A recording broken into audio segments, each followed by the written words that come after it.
Eu vou ler aqui um poema da poeta de Cataguases e moradora em Brasília, que morreu hoje, há poucas horas, aos 89 anos, uma poeta maravilhosa, uma pessoa doce, delicada, alegre, viajava muito, sabe, com muita vontade de viver, muito ímpeto, muita vitalidade, vivacidade ainda, e uma querida, gentilíssima, né?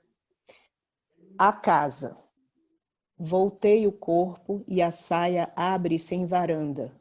Os fardos da ausência amontoam-se na sala e preenchem a mudez da vida com os retratos de olhares e sorrisos sem corpo, esmaecidos pela dormência do tédio. Cintos de grama afinam o caminho para a porta. Junto à parede, um halo de jasmim empoça uma rugosa claridade, e deste paraíso da manhã alastram as mímicas do canto do galo nos ares. Nas distâncias escondidas no quintal, incrustam-se lonjuras e alguns arredores de mim. Meu coração, ocioso e grande, se quebra à toa, que peço à casa me carregar nos ombros. Viva Lina Tâmega, presente.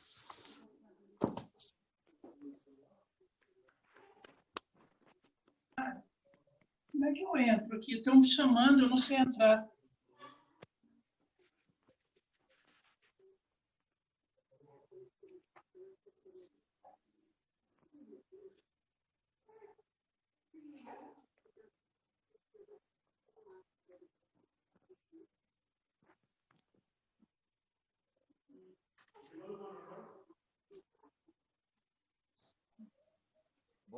Boa noite a todos. Começamos assim o sarau dessa maneira triste, mas vamos hoje dedicar todo esse nosso bate-papo com o poeta Alberto Bresciani, a poeta Áudio. E Josafá Santana. Estado das coisas. Não há retorno ou avanço. O tempo, por trás da palavra, matou o silêncio, gritou o silêncio. E é translúcido, o estéril que me susta, tenta, ampara. A tua presença sobrenatural preenche cada desvão desse oco enigma, no epicentro da queda, ressecando lentamente. Invento memórias, esqueço o gosto largo do quando. O estado das coisas, Alberto Bresciani.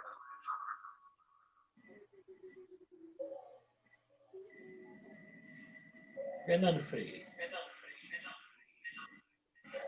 Trocas. Todas as coisas permanecem.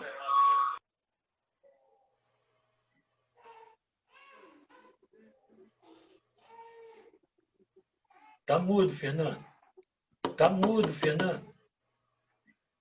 Fernando não pode ficar com os dois ligados. Senão dá Não, eco. está desligado já. Trocas. Todas as coisas permanecem, preservadas no estático de um quase anoitecer que nunca acaba. Nós, sim, e nosso continuado esgotamento, sairemos da cena, aos pedaços. Uma perna, um braço, as unhas, até que só a dúvida perdure. As memórias são hábeis em estratégias de fuga e vão sobrando areia, e vão soprando areia. Finíssimo pó sobre os gestos. Tantas vezes insistimos em devolver as palavras, um movimento da boca, abandonamos tudo com violência e brusquidão dentro de cestos. Mas, repara, de longe ainda se percebe o esfumar das marcas de saliva que deixamos um no outro. Alberto Bresciani. Alberto Bresciani nasceu no Rio de Janeiro, vive em Brasília, autor de Em Completo Movimento e Sem Passagem para Barcelona, ambos pela José Olímpio, em 2011 e 2015, respectivamente. Fundamentos de Ventilação e Apneia, e o seu mais recente trabalho, Hidroavião, ambos pela Patuá, 19 e 2020. Eu vou ler aqui um pequeno texto feito pela poeta, jornalista e minha amiga Angélica Torre, de 2009, como se apresentava o poeta, para daí começar o nosso bate-papo. O trabalho é ser juiz. Aliás, um trabalho que o põe diante de milhares de processos, que, somando a uma severa autocrítica, não lhe deixa brechas para pensar em algum dia poder publicar poesia. E poesia, para ele, é uma das vias de salvação. No entanto, Bresciani viveu mais de 20 anos sem a revelar, até ir para o TST e lá encontrar um grupo de juízas e juízes que a cultuavam. Juntos, passaram a pesquisar os poetas clássicos e os contemporâneos. Chegaram à poesia portuguesa e fizeram amizade com nomes de expressão e talento de lá e de cá. Ele conta: pois quem vê cargo nem sempre vislumbra o ser humano, ou o poeta sensível que se esconde sob a toga, afogado na responsabilidade que o trabalho austero lhe exige. Texto de 2009, no site do Antônio Miranda, bem no começo, acho que antes de editar, né? E,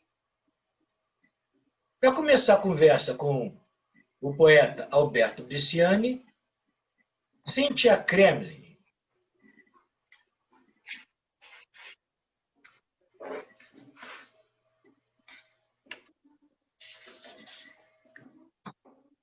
Ao som. Pronto. Boa noite. Me foi dada essa tarefa muito nobre, fiquei muito feliz de instigar o nosso anfitrião com perguntas esta noite. Eu sou a malamada convidada, visitante, como Luciana foi minha. Mas eles me pediram que antes ou depois eu lesse um poema. Eu gostaria de começar lendo um poema que é da minha predileção, do Fundamentos de Ventilação e Apneia, que se chama Bisões. E seguimos como bisões, olhando para a frente em disparada, fugindo de absolutamente nada e de quase tudo. No caminho, outros bisões se juntam ao grupo e continuamos todos, aos atropelos, na mesma rota. Corremos, nós, os bisões, para onde não sabemos, em uma pradaria fictícia, que, a exemplo dos rios, é outra a cada migração. Olhamos para a frente e nos perguntamos, os olhos bovinos, se este é mesmo o nosso lugar. Bom, com esse maravilhoso poema, porque se ninguém mais achasse, eu acho, eu vou abrir uma rodada de perguntas dizendo o seguinte: conheço você, talvez, aqui do grupo, das mais recentes, mas tenho em você um amigo como se fosse de infância. Muito disso se deve ao fato de você ser o que eu chamo de um chevalier. Eu brinco que você é o meu lord inglês. Você é o sedutor no sentido não nada sensual, sexual. Você é um homem sedutor no sentido de educação. Você dá a todos nós, mulheres, homens, você nos distingue sempre com essa sua educação exemplar. Isso é o Alberto Bresciani, persona pública, persona amiga, ou melhor, amiga. A persona pública é aquela que a gente vai deixar lá no tribunal, porque aquilo lá é uma ocupação, né? Sua profissão é poeta. Então, dentro disso, e também vendo como você trabalha nessa tríade, o bom amigo, o excelente ministro e também o excelente pai e marido, que eu sei que você é. Nesse universo, a poesia entra em contraponto ou a poesia é tudo e o resto é um contraponto? às vezes não muito agradável, mas um contraponto. O que baliza o quê, Alberto? Primeiro, boa noite a todos. Obrigado, Fernando, Josafá, Jorge, pelo convite para estar aqui hoje com vocês. É uma honra ser lembrado. Vocês três são grandes agitadores culturais, poetas de Brasília, que mantêm a poesia viva em diferentes momentos, diferentes lugares. É uma honra estar aqui. Obrigado, Cíntia, querida, pelas palavras. Cíntia é uma grande interlocutora sobre todos os aspectos e exagera um pouquinho aí na minha descrição. Quando ela falou que eu era um sedutor, eu fiquei até com medo de virar personagem de um próximo romance da Cíntia. Mas antes de responder, Cíntia, eu queria pedir licença a todos. Boa noite a todos que também estão conosco. Luciana, Fabiana, Nara, Noélia, Angélica, Pedro, todos muito obrigado pela companhia. Mas eu queria também registrar minha tristeza pelo falecimento da Lina Tâmega Peixoto.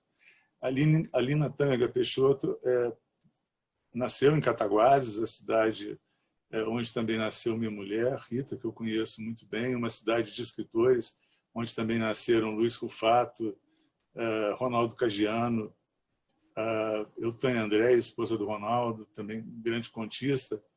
E Lina foi uma personalidade muito importante nas letras. Nos anos 40, ela convivia com Cecília Meirelles, com Manuel Bandeira. Ela foi professora da Universidade de Brasília, logo no momento da fundação de Teoria Literária e Português. E quase aos 90 anos, tinha uma poesia de uma frescura no sentido da jovialidade, enfim, da contemporaneidade, de impressionar.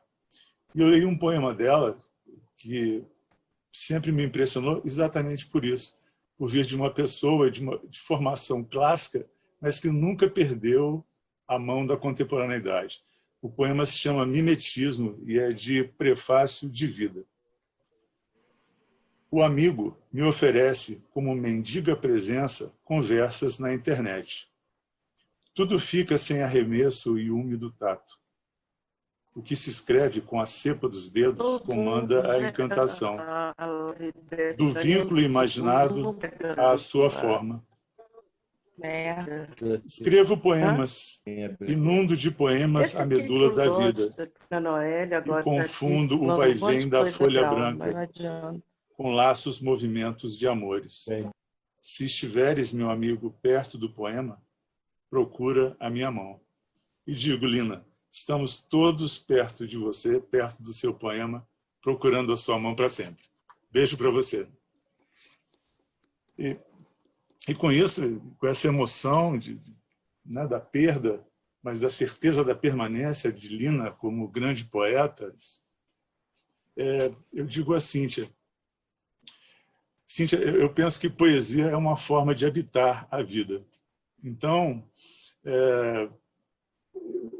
não poderia dizer que o que vem primeiro,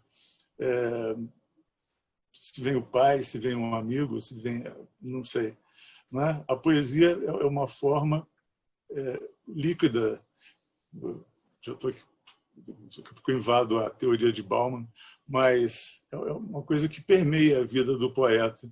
Então, é uma forma de ver, de estar presente na vida. Eu gosto muito de estar em estado poético. Não estou sempre, porque a vida nem sempre permite, né? Às vezes, a vida endurece e se torna tão árida e tão difícil que a poesia se afasta. Mas, para mim, é muito importante estar em estado poético. Para mim, é a melhor forma de ser. Por isso eu digo, eu me descrevo, a minha mini-bio básica é poeta nas horas válidas. Muito bom. Josafá continua comigo aqui ou vai para o Fernando? Passa para o Fernando aí para mim. Então tá. Fernando Freire.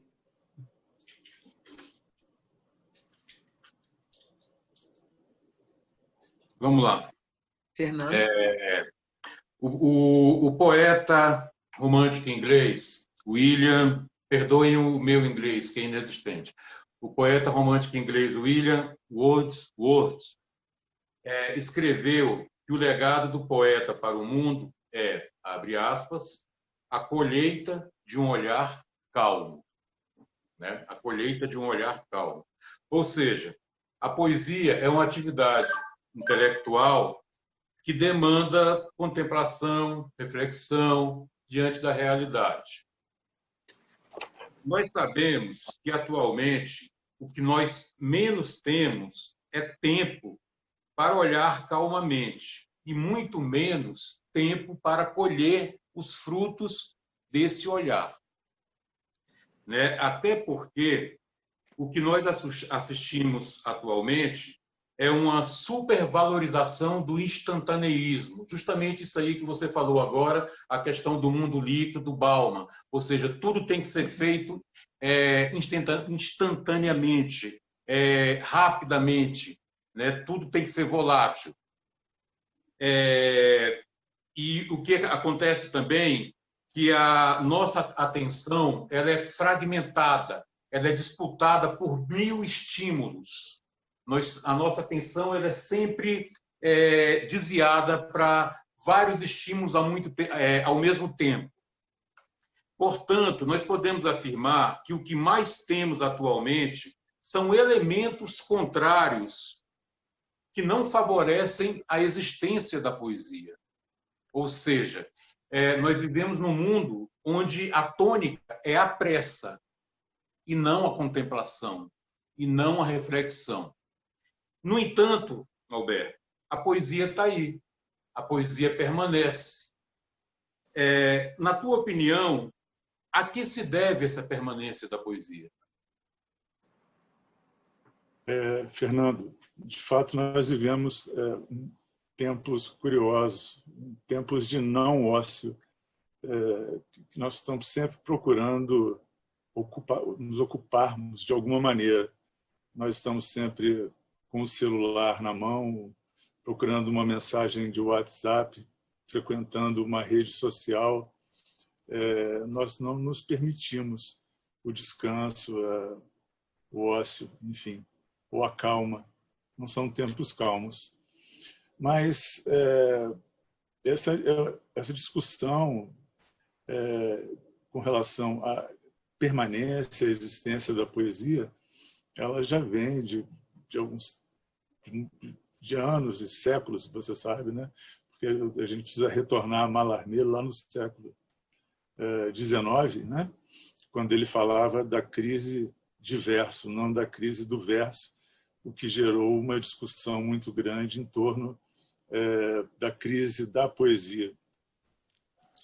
Na verdade, eu penso que a poesia ela herda toda a crise. Quer dizer, o poeta ele fotografa um momento da história, e assim toda a literatura, aliás, não só o poeta, obviamente, mas a poesia cabe nomear o desajuste, o infortúnio, e esse tem sido mais ou menos o papel sacrificial dos poetas há muitos anos, né? Existe uma outra circunstância. A poesia sempre foi um gênero literário visto com um pouco de receio pelos leitores em geral, e continua sendo assim. Talvez em momentos mais antigos, quando havia algum espaço para contemplação, os leitores aristocráticos, né, preciso ressaltar esse aspecto, pudessem se dedicar à poesia. Hoje a poesia avança e toma as redes sociais, enfim, ela passa a alcançar muito mais pessoas do que no passado, quando havia uma dificuldade imensa de publicação e etc. Eu acho absolutamente legítimo o papel da internet enquanto condutora de poesia, primeiro pelos blogs, depois pelas redes sociais, não é? É óbvio que há poesia de todo tipo, mas é democrático, é bom que assim seja, porque há público para todo tipo de poesia. e toda poesia é válida, né? Mas, objetivando a minha resposta, eu digo que, enquanto houver crise, mais poesia haverá, exatamente porque, como eu disse antes, a poesia herda a crise. Obrigado.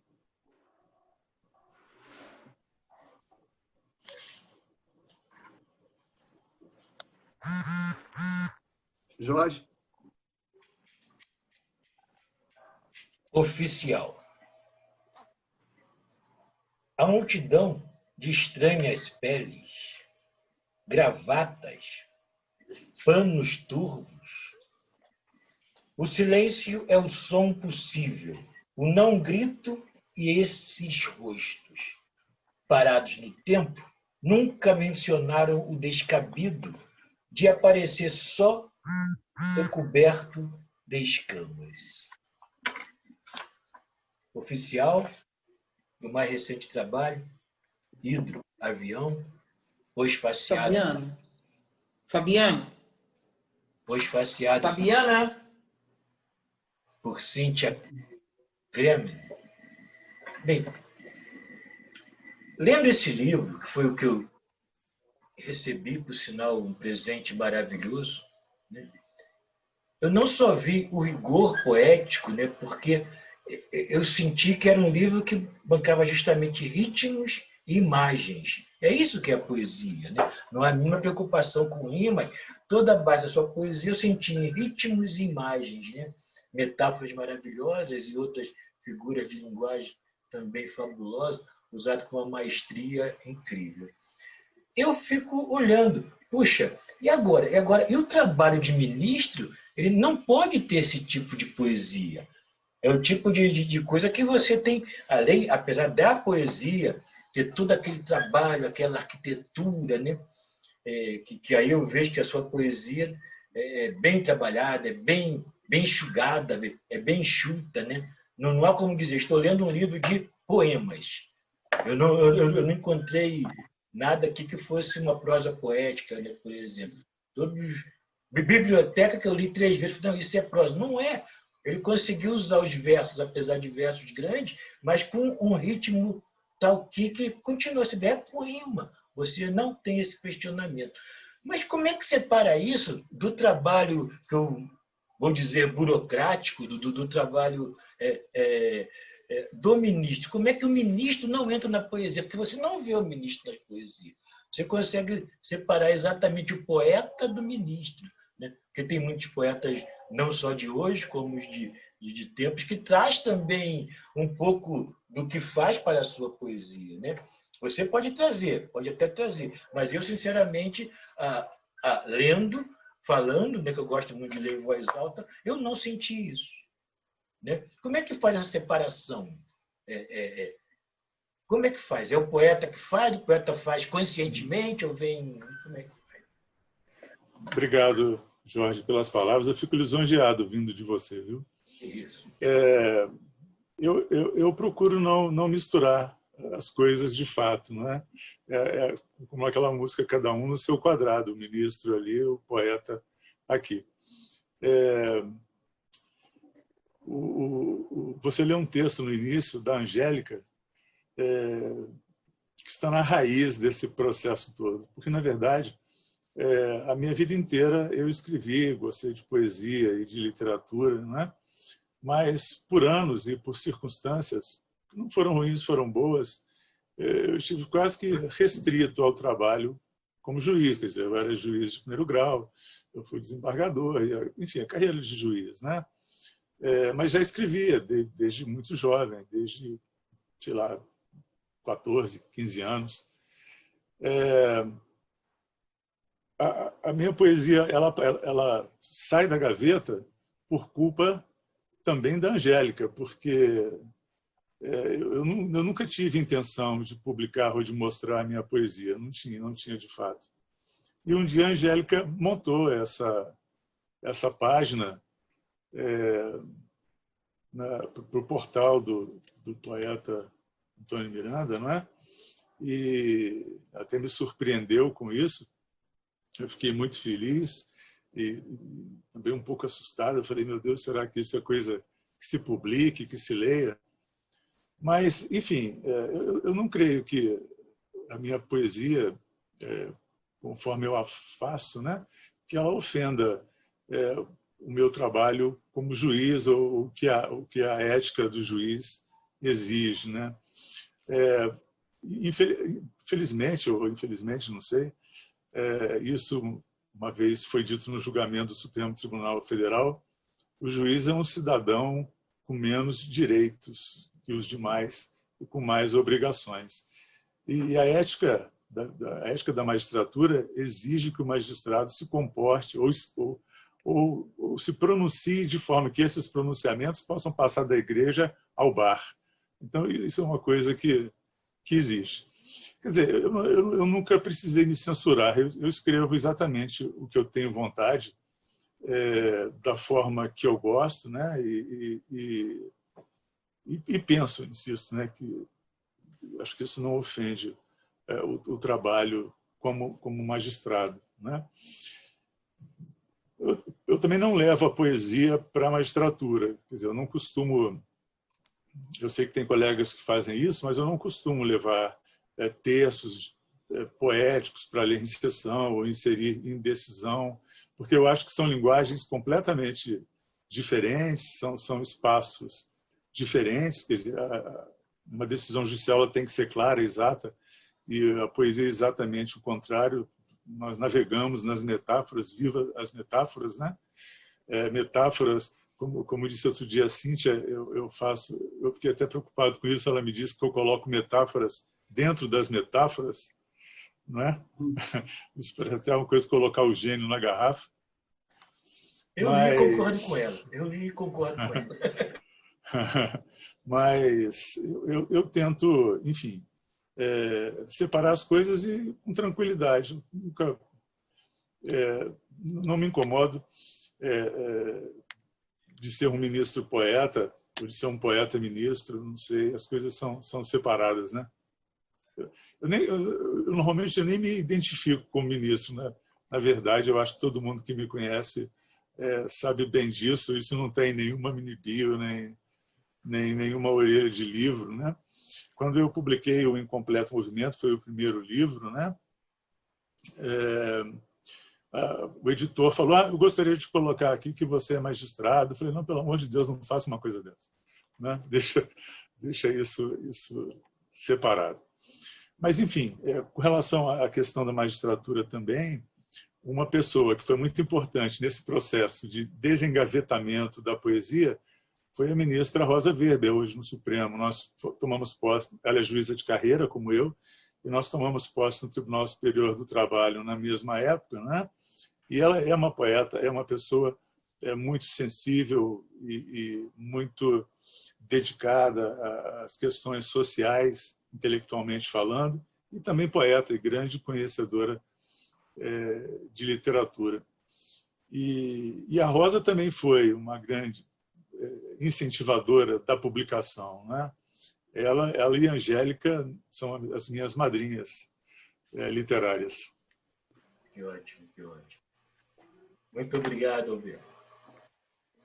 Josafá. Antídoto, no livro Sem Passagem para Barcelona. Não é possível trazer aos olhos histórias e lendas novas. Os erros cravados nas vísceras não são vistos, ouvidos e nem esquecidos. Estão presos, mal postos, queimam o esforço diário de imitar heróis. Cresce tão mais, tão muito. Houve um tempo, ali talvez, vivessem possíveis, seres capazes de estipar agulhas rochas.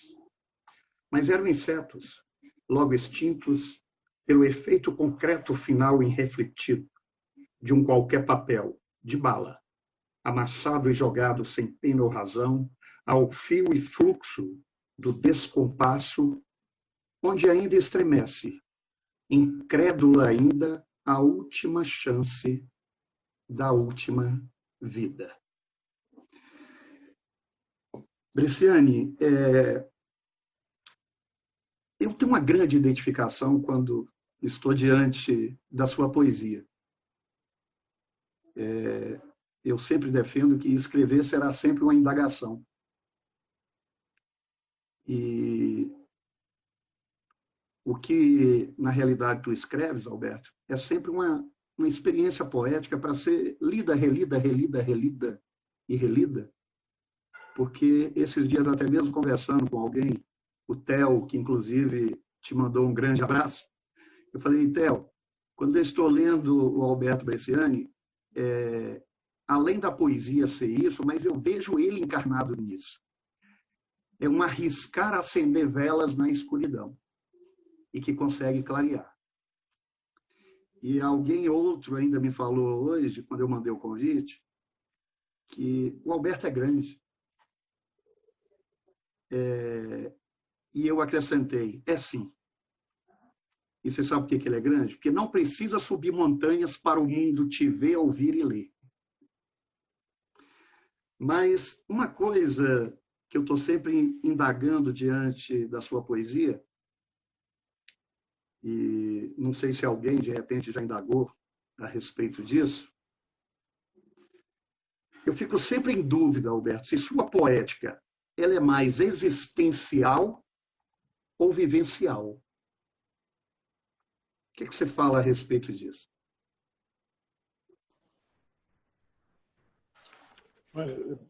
Questão difícil de se responder, né? Eu digo difícil de responder pelo meu processo de criação, porque não existe um projeto único quando eu escrevo. É óbvio que na composição dos livros, sim, eu procuro temáticas, né? E eles seguem ritmos determinados, né? Mas o que eu quero dizer, na verdade, é que quando eu crio, nem sempre a minha poesia é confessional, nem sempre sou eu o eu lírico, né? Acho que todos nós fazemos isso de algum modo. Mas eu, pessoalmente, eu gosto muito de fazer isso. Embora eu não goste de fazer palavras cruzadas, eu faço isso como se fossem palavras cruzadas. Às vezes uma frase que uma amiga ou um amigo me diz, e aquilo cria um personagem que pode se tornar um poema. É óbvio que outros poemas, eles realmente vão expressar o que eu sinto num dado momento. Mas alguns, eles realmente vêm dessa experiência roubada, ou da frase de um amigo ou de uma amiga, ou de um livro lido, ou de um personagem de livro, ou de um personagem de cinema. Outras vezes eu sou realmente confessional. Eu vou te dar um exemplo. Em Fundamentos de Ventilação e Apneia, há um poema que para mim é muito sentido e que eu escrevi quando minha mãe faleceu.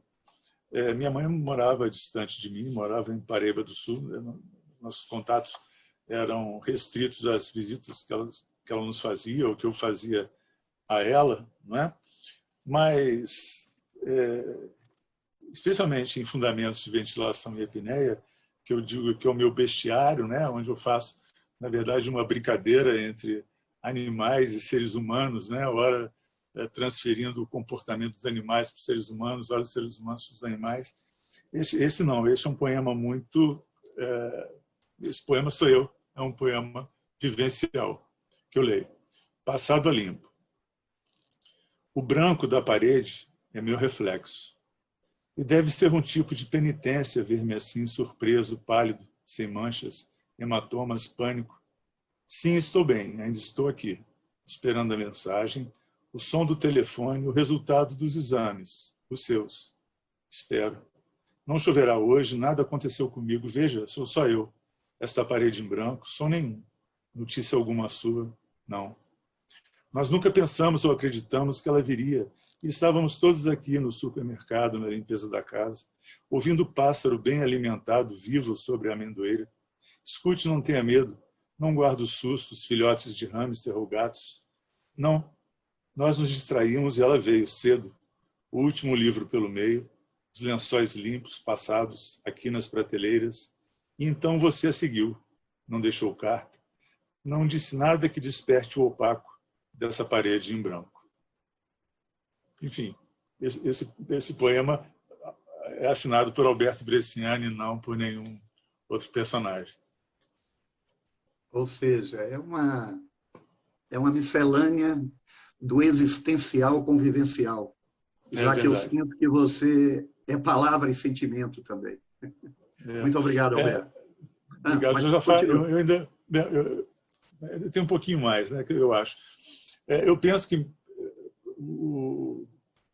há uma advertência muito interessante no final de Lolita, em que o Nabokov, embora a pedofilia naquela época não fosse uma coisa tão difundida como é hoje em dia, em que ele faz uma ressalva: olha, esse personagem não sou eu não tenho nada com isso. E o Amos Oz também dizia que o leitor é um biblioteiro que procura o escritor no que ele escreve.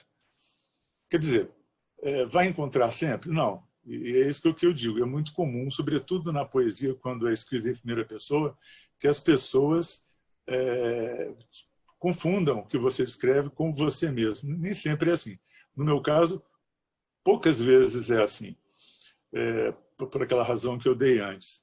Mas, numa situação ou noutra, é óbvio que é impossível que as coisas não partam do meu modo de enxergar o mundo, não é? Porque, ainda que eu tente escrever como Ana Maria Lopes, que eu pense na Ana Maria enquanto personagem, é óbvio que eu vou enxergar as coisas do meu modo, com a minha vivência, com as minhas idiosincrasias, por mais que nós tenhamos uma comunhão de compreensões e etc. Mas é isso, eu queria fazer só esse acréscimo. Muito obrigado, Alberto. Passo a bola para a Cíntia.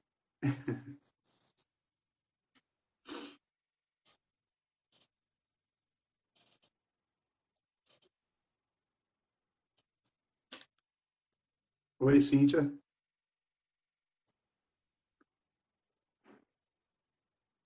A Cíntia está sem áudio.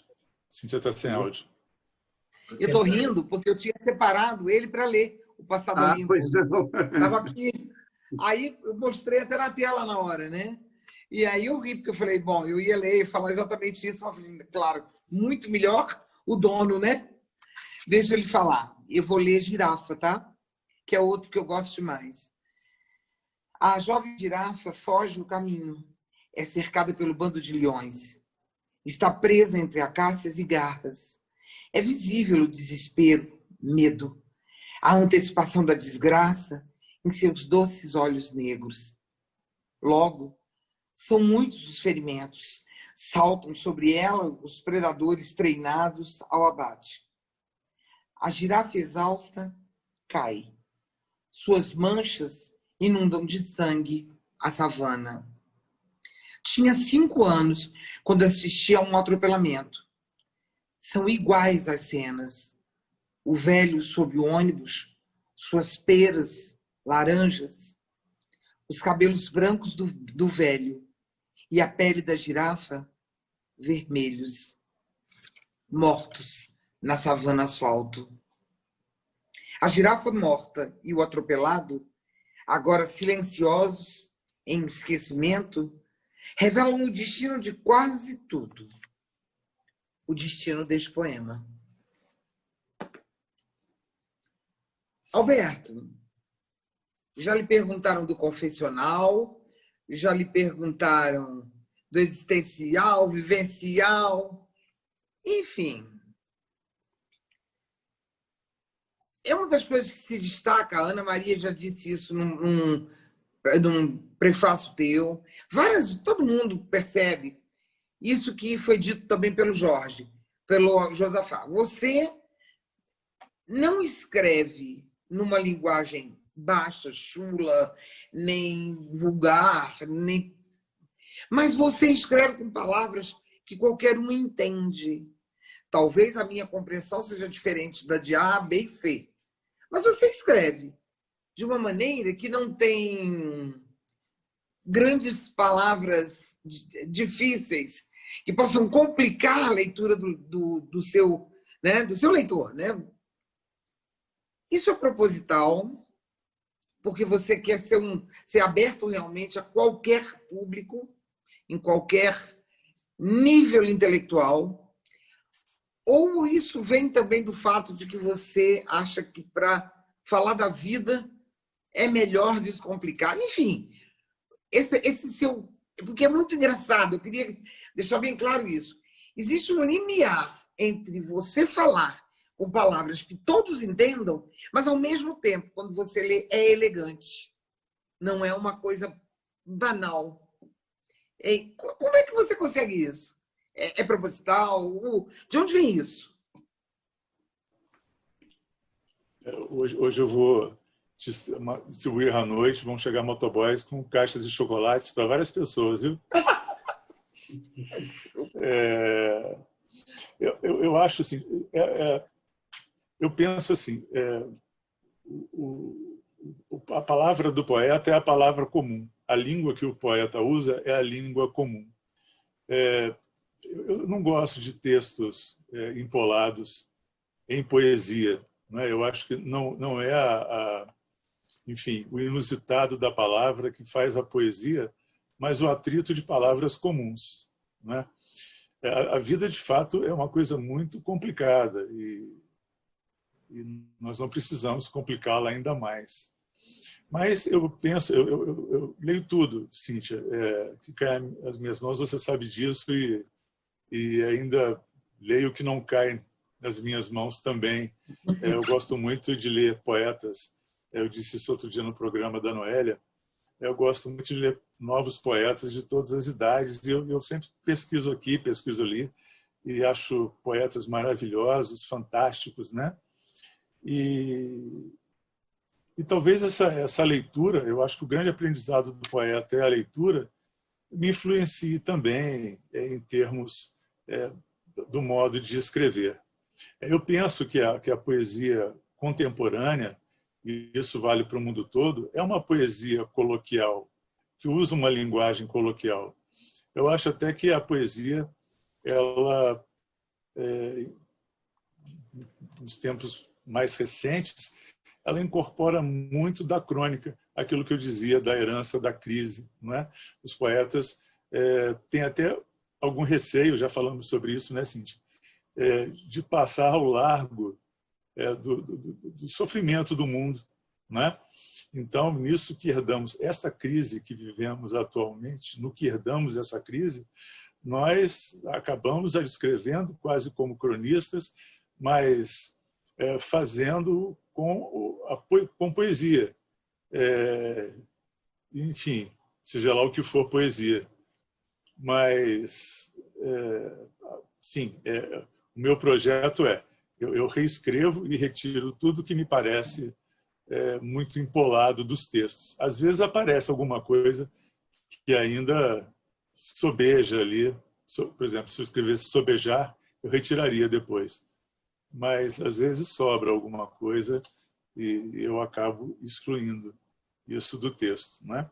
Esse poema é um poema que eu gosto muito e que você leu. E ele tem aquilo que eu falei da questão. Uma vez eu vi isso num filme, eu fiquei muito surpreso, porque eu nunca imaginei que leões pudessem abater uma girafa. E eu vi isso num documentário. Não é? E me lembrei, aí eu estou dizendo desse processo de reunião de impressões e de sentimentos e de imagens, de uma cena que eu assisti quando eu tinha 5 anos de idade, mais ou menos, no Rio de Janeiro. Eu morava no Rio nessa época, na Rua Voluntários da Pátria. Eu nunca tinha visto um atropelamento. Aliás, foi o único que eu vi na minha vida. Eu cheguei à janela e um ônibus havia atropelado um velhinho. E aquela foi uma cena que eu nunca esqueci, daquele velhinho embaixo do ônibus, né? E as compras espalhadas, né? E E eu fiquei pensando de quão desimportantes são as coisas que nós valorizamos, às vezes, tanto, né? Quando as pequenas são muito mais valiosas e quando tantas coisas vão se perder aí quando nós nos formos, né?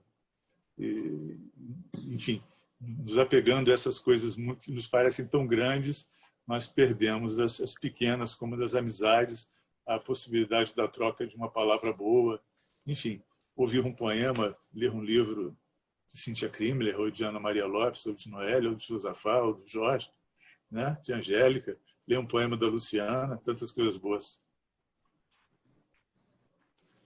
Obrigado. Estou dizendo que é um lorde? Olha aí. Deixa ele falar. Eu vou passar agora para o Fernando Freire. Fernando? Estou aqui. Isso. Replay. Como nos filmes que dublam o absurdo e tudo se repete e se repete, seguimos, cruzando o corredor dia após dia, nossos amuletos nos bolsos, enrolados nos dedos, tentando abafar o medo e o som dos passos, esquecer as ameaças que se abrem em pares e exibem o espetáculo de entranhas, entulhos de memória, nossa pedra encosta abaixo, febre fora do sono, como peixe no aquário, nadando em círculos, ou cão correndo atrás da cauda, sem resposta. Alberto Bresciani. Os 3 livros seus que eu tenho em completo movimento, Sem Passagem para Barcelona e o Hidroavião, esse acho que é um dos melhores poemas, um dos que eu mais gosto. Adoro esse poema. Alberto, o teu processo criativo, né? Imaginemos que você está andando por Brasília, você vê alguma cena tal que te toca, você faz lá uma anotação e essa anotação vai desembocar em um poema.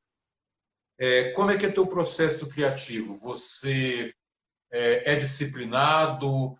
Você tira um número de horas diárias para trabalhar sobre essa ideia, sobre essa anotação?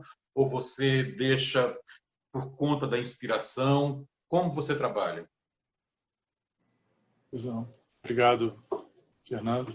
Esse poema eu gosto muito também, e com ele aconteceu uma coisa muito curiosa, porque quando eu publiquei Fundamentos de Ventilação e Apneia, Hidroavião já estava praticamente pronto.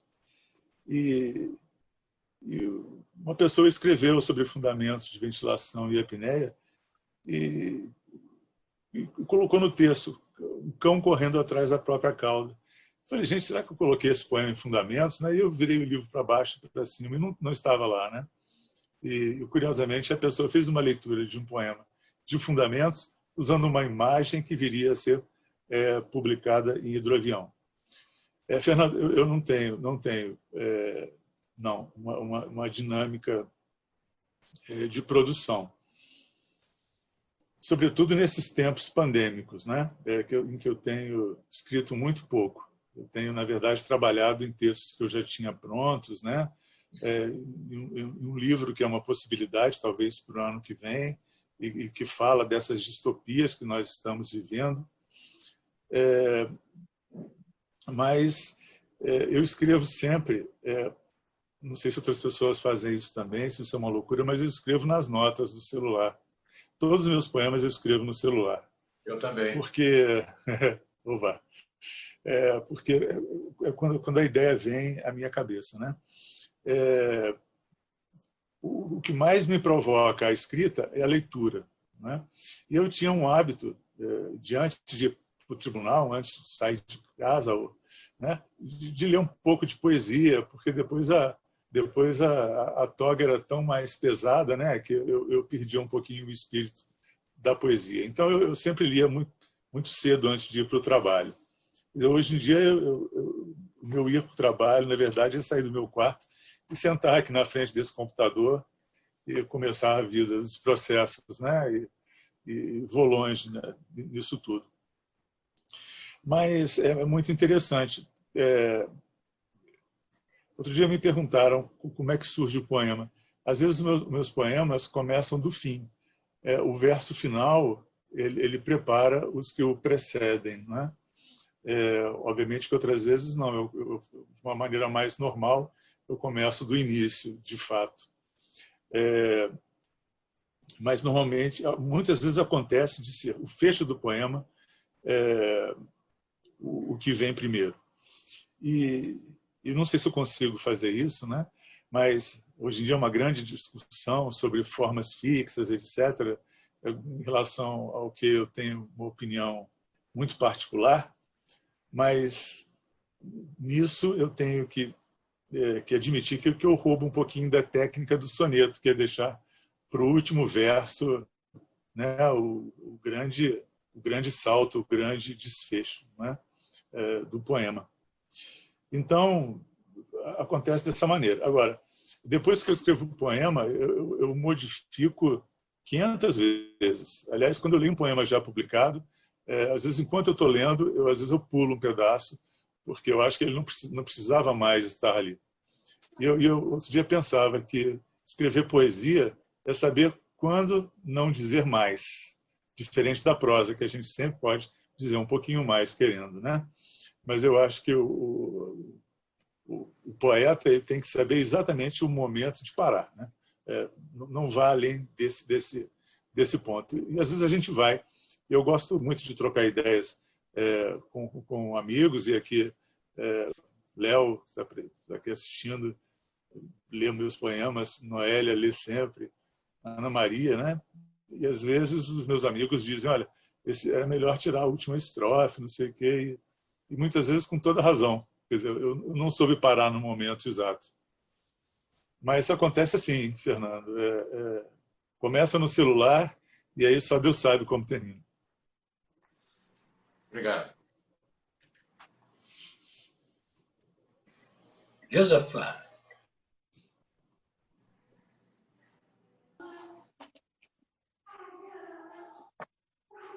Contraste.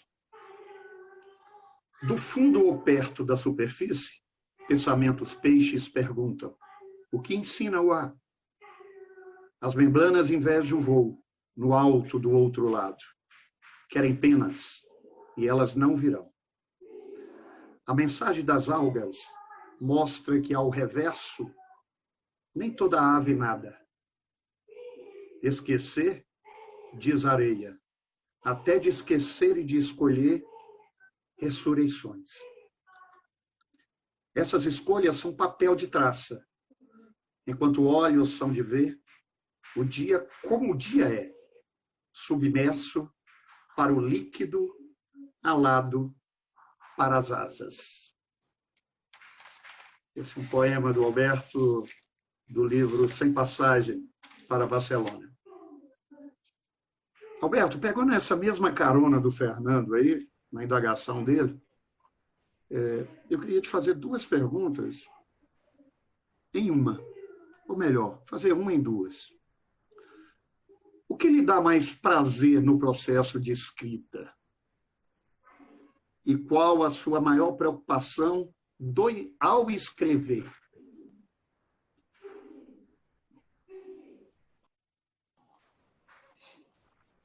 Olha, eu gosto muito da palavra.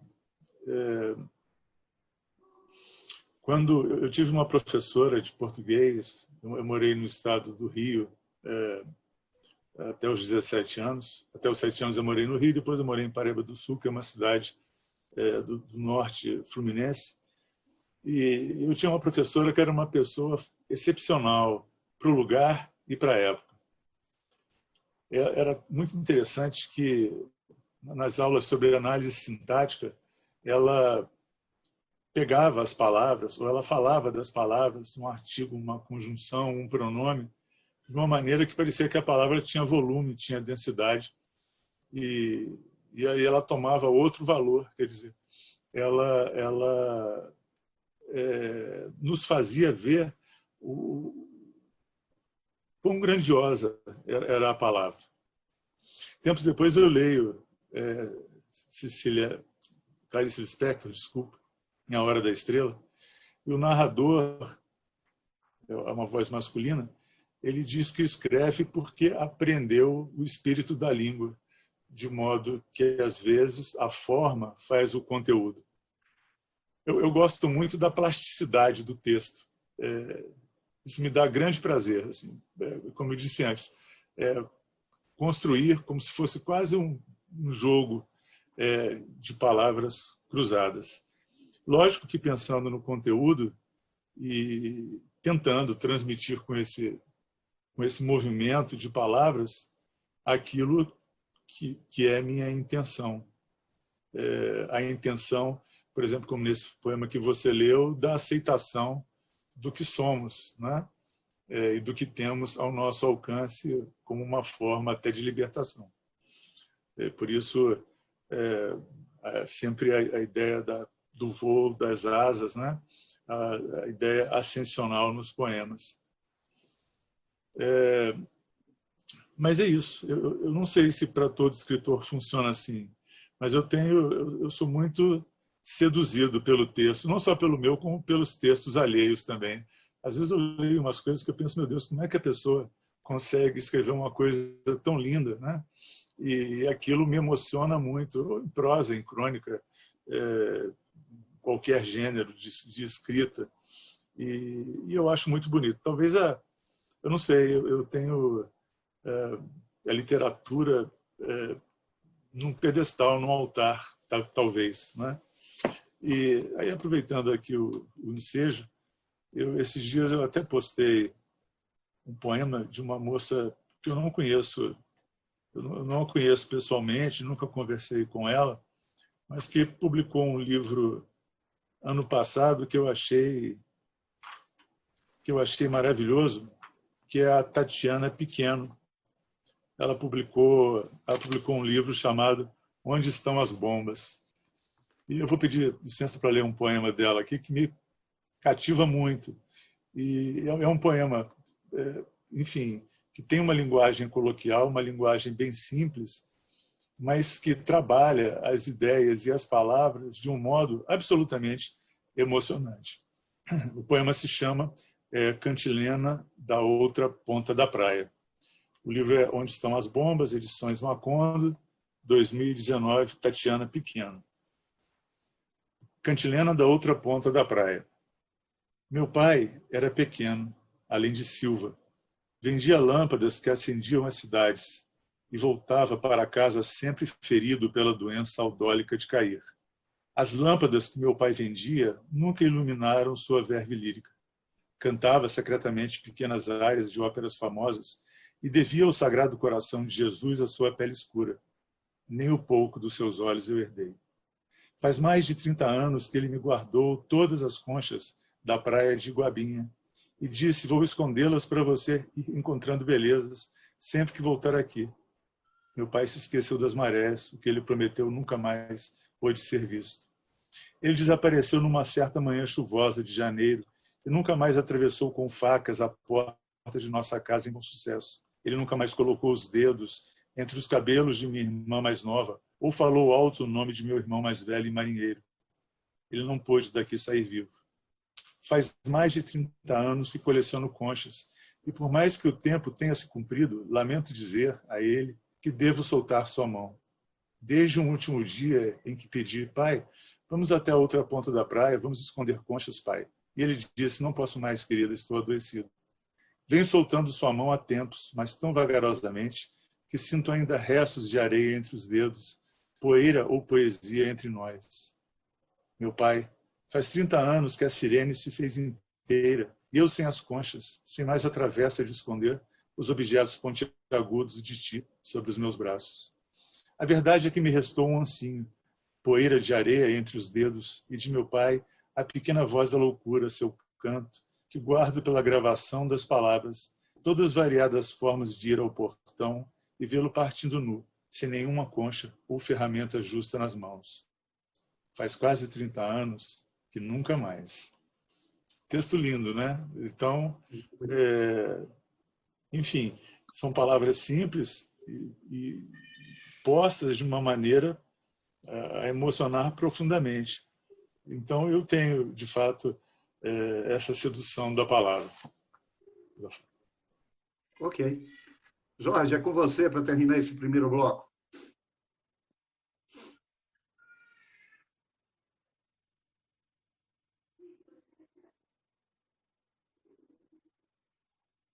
Jorge? Eu esqueço de tirar o som. Mute. Mute. Talvez pudesse escrever a jovem poeta, dizer-lhe que chorei quando li seu último livro, mas estamos distantes e o meu tempo me retém, atrás do muro insuperável do que foi antes. Agora, sou de outra espécie. Seria mais prudente e inofensivo dizer a ela que vendo seguros. Mute, do livro Hidroavião. Bem, estamos chegando ao fim da nossa primeira parte. Vamos agora à nossa segunda parte, onde os participantes, os presentes, podem também fazer pergunta, ok? Mas vamos começar a segunda parte